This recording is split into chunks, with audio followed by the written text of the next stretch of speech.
Hello mga mi-amor, welcome back to my mini vlog. This is Tin Amor and for today's vlog is magluluto po tayo ng nilagang saging.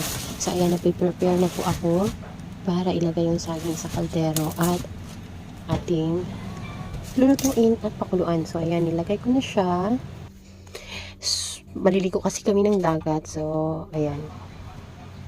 So katamtamang tubig lang, tapos ilagay na natin dito and then antayin natin hanggang sa magiging brown na yung kulay ng saging, na balat ng saging. So, nandito na siya and siguro it takes like 30 minutes only. So, ayan na. Ready na kami. So, pwede na to at ilagay ko na to sa supot para ready na para dalhin natin sa beach. So, ayan. And of course, may sausawan tayong bagoong alamang. So, ayan lang po. Thank you so much for watching.